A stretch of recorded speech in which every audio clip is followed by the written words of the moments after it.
Thank you, candidates Linda Lanou and Vivian Davis. You both represent, or not represent yet, but you are both vying for position at the 5th Precinct. Thank you for attending today. Michelle and I will go back and forth with our questions to you. And Linda, you have the first 1-minute segment to make your opening statement. You received that through a drawing. When you're ready to begin. Thank you, Sylvia. My name is Linda Lanou, and I want to begin by thanking the Albion Recorder for hosting this event this evening. I also want to thank all of my supporters, my family, friends, neighbors, and stakeholders from across the region who believe in me as a representative of Albion. I am running to help restore Albion's aged housing stock, to diversify Albion's employment opportunities, and to increase residents' access to healthy, fresh foods. And each one of these priorities has been identified by Albion's current city council as top priorities, as well as included in the city's comprehensive plan. So I'm excited to be able to use my experience working with the city as a community development fellow, where I worked on projects in each one of these areas, and continue building on the city's assets and resources. Thank you again. Thank you, Linda. Linda Lanou. I almost called you Linda Davis. That would have been clever. Nice molding of the two here. All right, Vivian Davis, please. Thank you, Michelle. Okay, you can go. Okay. That was cute. Yeah, thank you, Linda. Excuse me. Thank you, Sylvia and Michelle, for giving me the opportunity to speak this afternoon. I would like to thank the precinct, 5th Precinct, who has been very wonderful, and I've learned a lot by going around. I'm running because I feel I have the qualifications, the experience, and the enthusiasm to bring needed energy to the council in terms of a working relationship, in terms of research-based activities, and in terms of getting things done in the community, as well as in Precinct 5. My basic initiatives are involving communication in Precinct 5 in terms of inside and outside of the precinct, as well as health care for senior citizens, and collaboration with counties, agencies, and programs to bring initiatives to the Albion community. Again, thank you, and I look forward to serving the community. Thank you. All right, Vivian, first question goes to you, and it's from Denisha Brewer. She is in the 5th Precinct and asks, our culture in this community has been combative for a number of years. How do you plan to develop a culture that fosters a sense of community pride and unity? That is what one of my goals are, is to foster communication, to foster a sense of community, to foster a sense of belonging in 5th Precinct by giving residents the opportunity to talk, to share their ideas, to share their concerns through an advisory council, as well as quarterly meetings with precinct and council affiliates, council representatives, and city representatives. So building community is to identify people for who they are, not by the color of their skin or not by their income, but looking at the basic human quality in terms of who they are and what they represent and what they have to offer. Because everyone has value, everyone has skills, and everyone has input, should have input regarding the way where they live and what happens in the community in which they live. So by looking at everyone, making sure you have the opportunity to share your voice is one of my basic goals. Thank you. And candidate Lanou, Denisha also asks the same question. She's from the 5th Precinct, and she asks you the same thing about how specifically are you going to foster a sense of community pride and unity in Albion? Thank you, Sylvia. Fostering a sense of community pride and unity is something that comes very natural to me, being born and raised in this community, and really feeling defined by the community. And so I believe as a representative at the highest level within the municipal governance, it is very important for us to demonstrate by example, to lead by example. And so all of my work during the last 5 years in our community has been about getting to the underlying root causes of what is really stirring the combativeness, or how I perceive it really is a sense of desperation. We've been in a place of losing jobs and a variety of other things that make life extremely difficult.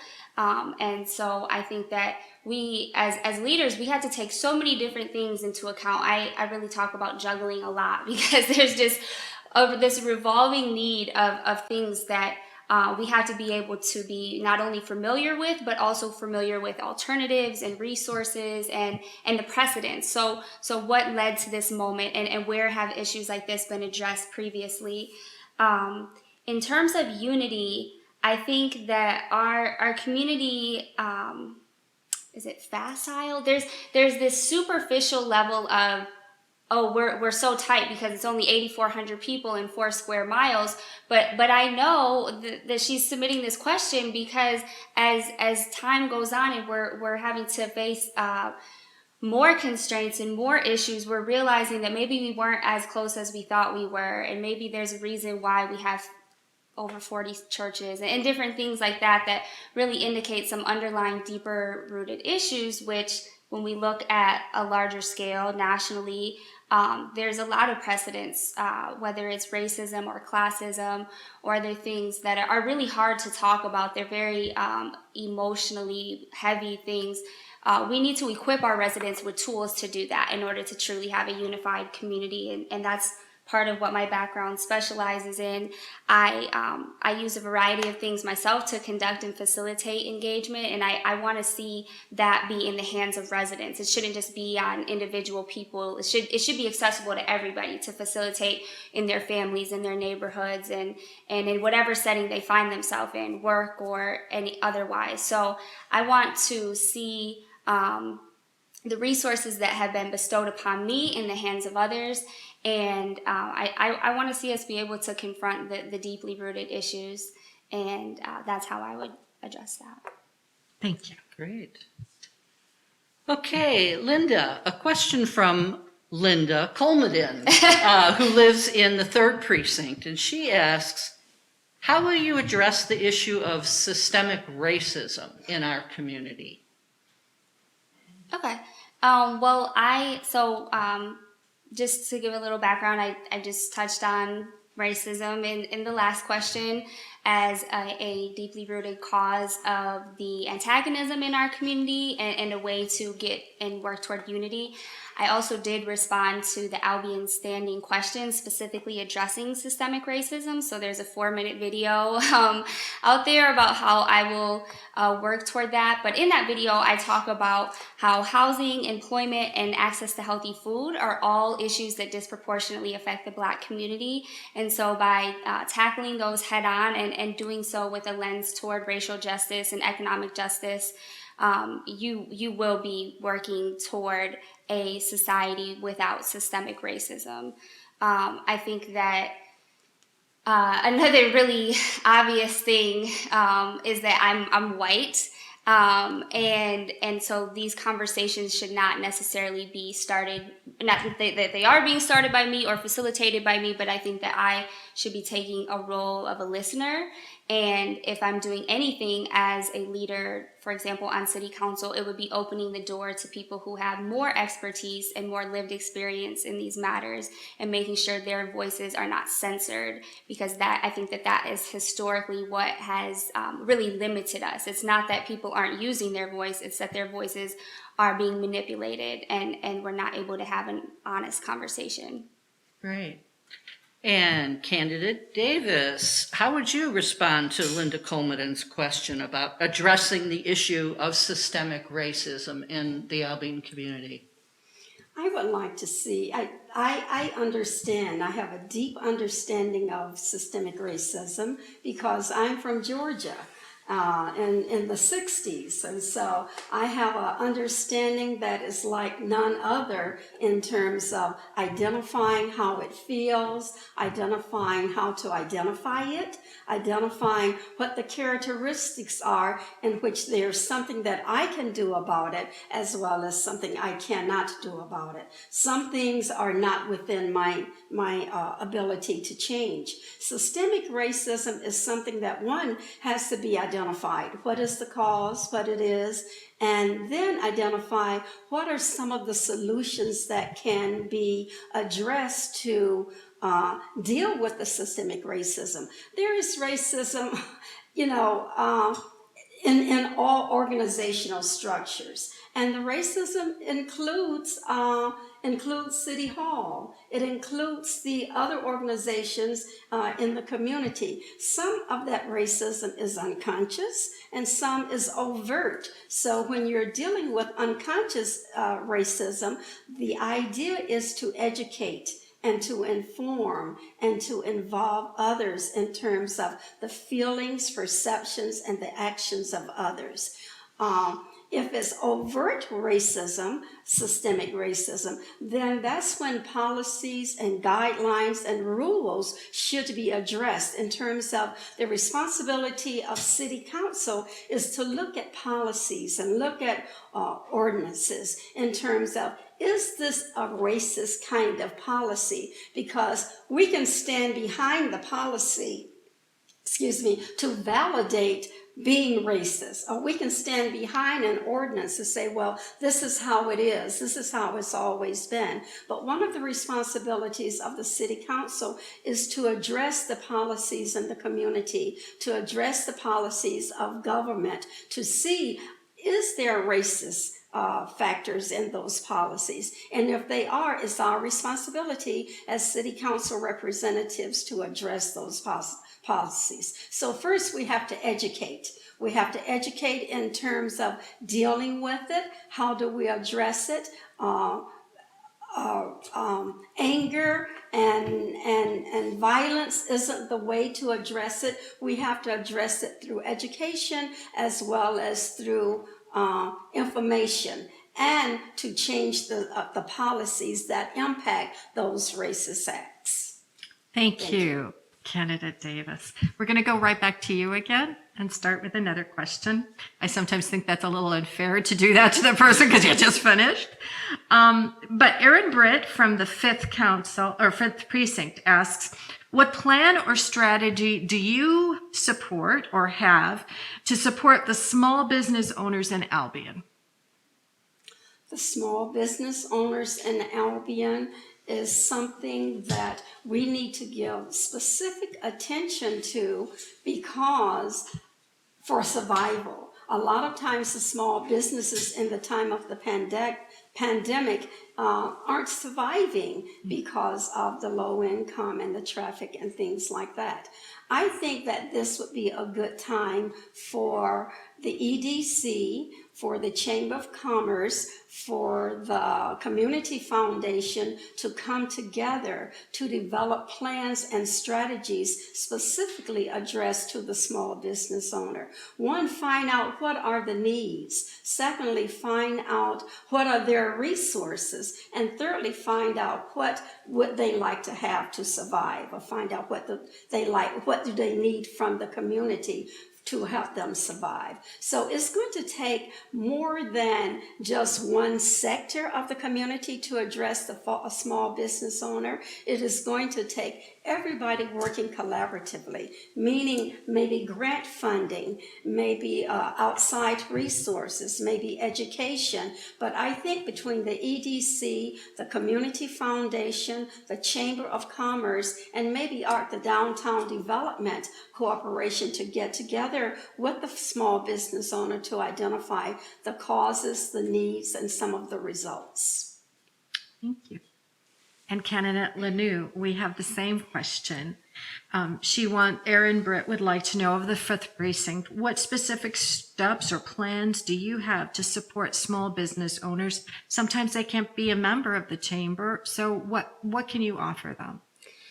So to address the question regarding the small business community in Albion, I have a unique perspective as the daughter of someone who's been in business here for almost 40 years. Growing up in a small business in Albion has not been easy. It's been extremely challenging to face the continual economic decline of our region, the Rust Belt, so to speak. Has a lot of work to do. And so I have a lot of ideas about this. I know from working firsthand with the City Hall and the different organizations who are working diligently to address this prior to COVID that I think there's resources, there's assets, there's expertise, but then there's a disconnect when it comes to getting those all of those things to the residents and having residents actually engage and utilize what's here. And so I've been working really hard to amongst my age group, basically all of my closest friends are small business owners, and so we're always just like bouncing ideas off of each other and thinking about how we can share our stories, because so many people we went to high school with have their own business, to get that energy flowing into the community around what it means to support one another's business. And so a big thing in my field of community development is examining the ecosystem. So what is causing those disconnects within the underutilized resources? And I think that there could be a lot more intensive diagnosis of really why people aren't utilizing what's here. I can't necessarily say that I have an answer to that, but I think that that's something that the chamber can help work with small business owners to address and to look at it from as many perspectives as possible, from the customer, from the business owner, from the visitor. One of my biggest ideas, though, for our community, I'm a certified tourism ambassador, and I train people in that program. And we have recreational destinations and historical destinations in our community that when we bring people here, which I know that is a specific focus of the Downtown Albion Marketing Group. But when we're working in cohesive, collaborative ways, we can really attract more people to our community, and that will help all the business owners. Thank you. Great. Thanks, Linda. And let me bounce another question off of you. This comes from Shelby Ortiz Swan, who lives in the 5th Precinct.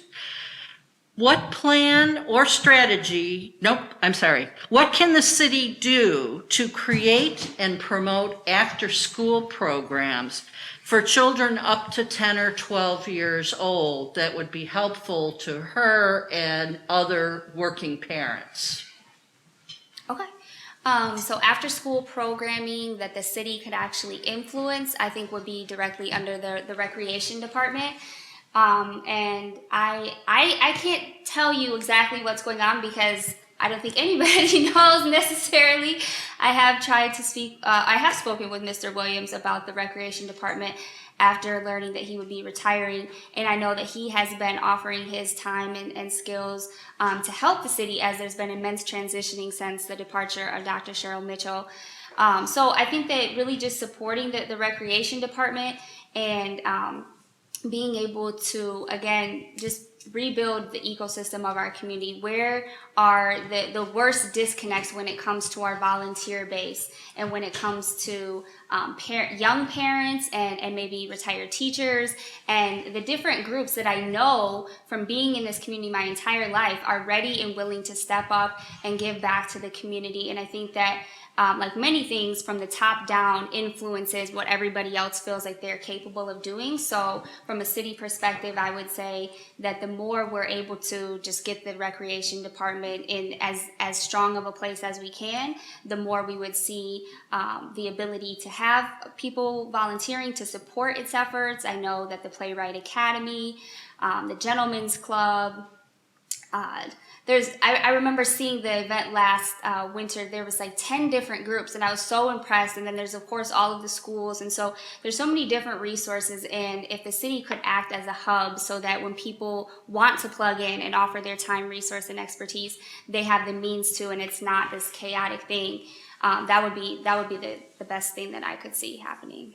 Great, thank you. Vivian, going to ask you the same question. What can the city do to create and promote after-school programming for kids up to 10 or 12 that would help working parents? Okay, I think a lot is being done, but it's disjointed, so to speak. Right now, in terms of after-school programming, we're facing a larger problem, and that problem is education excellence. The students who are online, a lot of them are struggling. There are a lot of challenges in terms of academic performance and academic consistency. So when we think of after school, we're going to have to think a little bit more globally rather than activities of physical activities, but we're going to have to include the academic activities as well. So I think engaging groups in the community, maybe like AAUW or Delta Kappa Gamma or NAACP, and coming together and developing some realistic strategies for students who are having difficulty academically.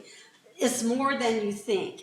And when the national tests are coming and the statewide testing comes, hopefully, maybe not this school year, but maybe next, we're going to see gaps. We're going to see gaps in learning. We're going to see gaps in terms of overall performance.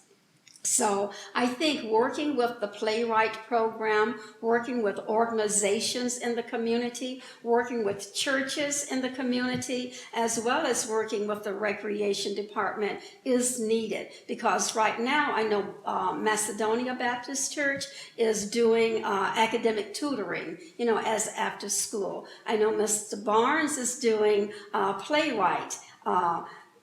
Mr. Bonner is doing other activities with Kids at Hope. So we're doing a lot of different pockets of things, and I think maybe even First Baptist Church is doing something with after school. We're doing a lot of things in the community, but we're not coming together to develop a consistent program or a viable program that is going to meet the needs of not only the activity level of what the students need, but also the academic level of what the students need. So we need parents coming together saying, these are the challenges that I'm having. We need recreation department coming together and saying, these are some of the activities that we can offer. We need the churches to come together rather than meeting, this church is doing tutoring and that church is doing tutoring, and they're all asking for money from the community. I think coming together and really developing a community strategy is what is needed, because if it's not, it's too disjointed. And who is suffering? The students. Great food for thought, Vivian. Thank you. So I am going to tell you that we are now at our last question. This has gone by fast today. This is from Edward Chiladen from the 6th Precinct. And this is very specific for both of you. His precinct is 6, touches yours. So he's saying, how will you take part in looking at the structure of taxation in Albion? Is this important to you? And I don't see how our tax dollars are at work. So he's really asking the both of you, I'm not understanding in a simple language how my tax dollars are at work, and I really don't see them in my neighborhood. Vivian, you're up first. And again, this is the last question.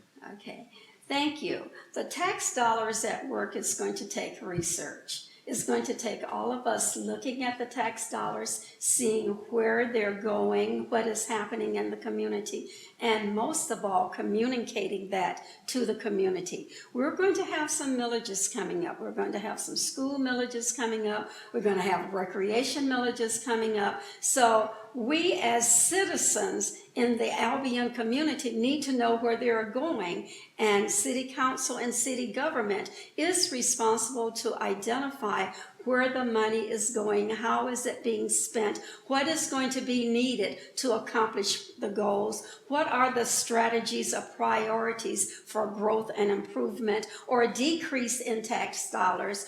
But that is something that I think I want to learn more about as well. So we need to address this with the city manager. We need to address this with the treasurer, and we need to address this with overall City Hall to identify and let the community know what is happening right now. I can't answer that. I want to know also. So I think collectively, when we come together and put those questions before the city manager, before the department heads, then we will get the answers that we want. Then we can make informed decisions regarding upcoming millages during the 2020 and 2021 year. Thank you, Candidate Davis. All right, Candidate Lanu. Edward Chaladen, his precinct touches the precinct that you live in. He's asking you, how will you take part in looking at the structure of taxation in Albion? Is this important to you? And he expressed frustration that he really didn't see tax dollars at work, and there wasn't an easy way of getting that information. I know that's a lot. Can you address that, please? Absolutely. So I have 3 parts that I want to address.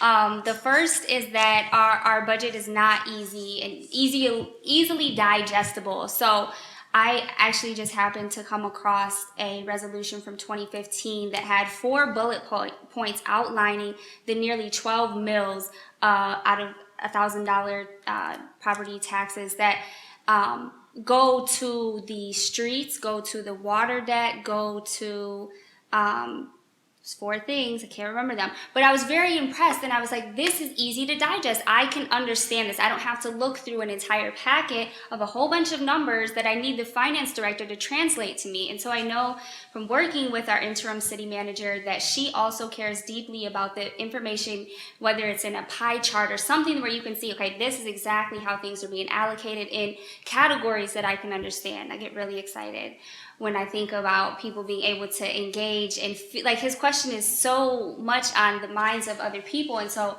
I hear that. I do also know from working with the city last year, I sat down and was able to talk to our finance director, Tom Mead, about basically telling Albion's story from a municipal perspective and how last year was the first full year, but the second year that we've officially turned the corner because of the redevelopment in our downtown, the building of a brand new hotel. Brand new buildings are actually the only way that our city is going to overcome the losses that it has.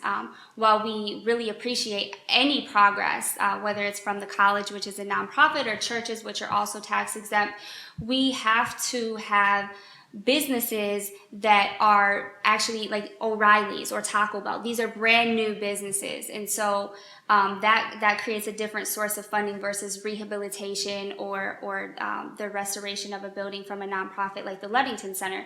Those are great, but it's a different kind of form of restoration that the city doesn't actually see that money to improve our public services. So just making all of this information easy for people to understand is really important. I think that was all 3. There's a lot that I tried to cover in a short amount of time, but the finance director, Tom, he has done the best that he possibly can, but he was also trying to retire before we had the chaos at City Hall. So seeing all the transition that's in place, I just hope residents really can understand the municipal perspective of being just at the bare bones and needing as much grace as possible. Thank you, candidates, for participating. We want to thank you, the viewers, for watching. We thank the Isman House for providing their facility. Michelle Mueller and myself ask you to go out and vote. Thank you for watching.